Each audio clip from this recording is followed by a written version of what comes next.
Thank you for visiting our channel. Please like, share and subscribe for more exciting food videos. Few dishes capture the essence of Milan like risotto alla Milanese.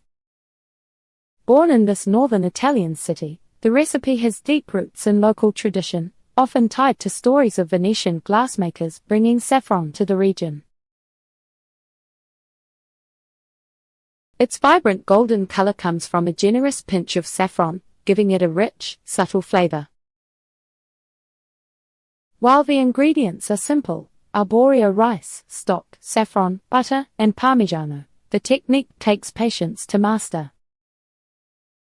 This creamy, comforting dish is a staple at Milanese gatherings, from family dinners to celebratory feasts. Let's break down how to make it right. The history and cultural significance of risotto alla Milanese. The story of risotto alla Milanese stretches beyond its golden color and rich flavor. It's woven into Milan's identity. Born from trade, legend, and local pride, this dish carries centuries of tradition in every bite. The legend behind the dish. One version of the story credits a 16th century glassmaker's apprentice for the dish's creation.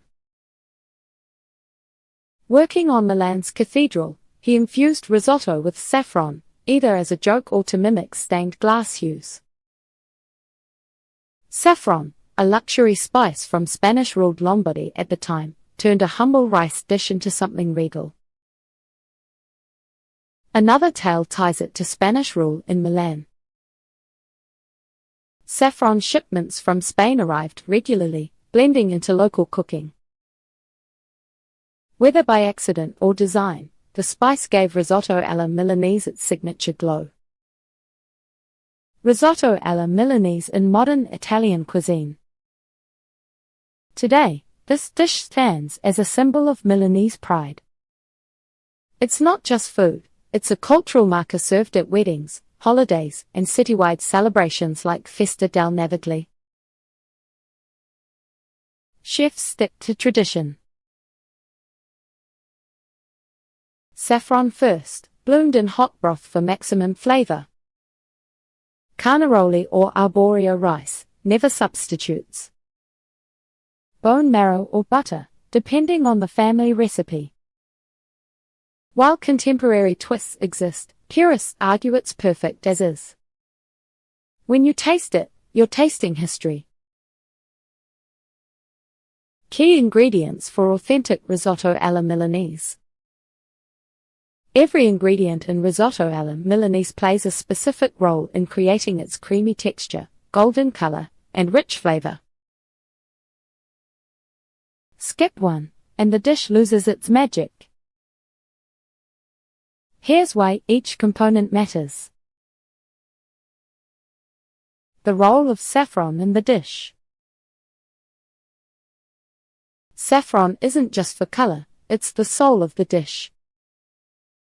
A few threads transform plain rice into something luxurious, adding a subtle earthy sweetness. High-quality saffron makes all the difference, so avoid cheap versions packed with fillers. To get the most flavor, bloom the saffron in warm broth before stirring it into the rice. This step unlocks its full aroma and golden hue.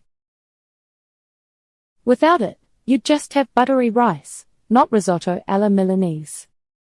Choosing the right rice, Carnaroli versus Arborio. Not all rice works for risotto. The grains need to absorb liquid slowly while releasing starch for creaminess. Carnaroli and Arborio are the top choices, but they behave differently. Carnaroli, often called the king of risotto rice, it holds its shape better under stirring. Its higher starch content makes the creamiest texture, ideal for purists. Arborio, more widely available, this rice is slightly softer and absorbs flavors well. It's forgiving but can turn mushy if overcooked. Avoid substitutes like basmati or jasmine, they don't have the same starch content. The right rice makes the difference between a loose, silky risotto and a gluey mess. Here's what else you'll need. Bone marrow or butter. Traditional recipes use bone marrow for richness, but butter works if you prefer a lighter version. White wine. A splash deglazes the pan and adds brightness to balance the saffron's earthiness. Onion, finely minced, it dissolves into the rice, creating a sweet, savory base. Parmigiano Reggiano, freshly grated, it thickens the risotto and adds salty depth. Pre-grated cheese won't melt as smoothly. Each ingredient has a purpose. Skip shortcuts, and you'll taste the difference. Step-by-step guide to making risotto alla Milanese. Getting risotto alla Milanese right is all about technique. You don't need fancy equipment, just patience and attention to detail. Let's break it down step by step. Toasting the rice, the foundation of flavor. Start by sweating finely chopped onion and butter, or bone marrow for a richer taste, over medium heat.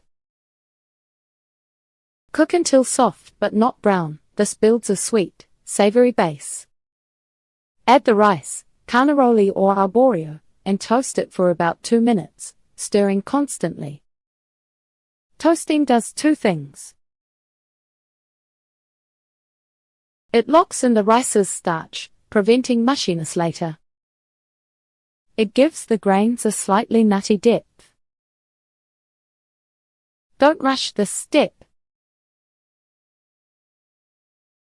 The rice should turn translucent at the edges but stay pearly white in the center. Pour in a splash of white wine now to deglaze the pan. Let it sizzle off completely, no boozy aftertaste wanted here. The importance of gradual liquid addition. Once the wine evaporates, start adding warm broth, 1 ladle at a time. Stir often but not obsessively. Let each addition absorb almost fully before adding more. Why go slow? The rice releases starch gradually, creating natural creaminess.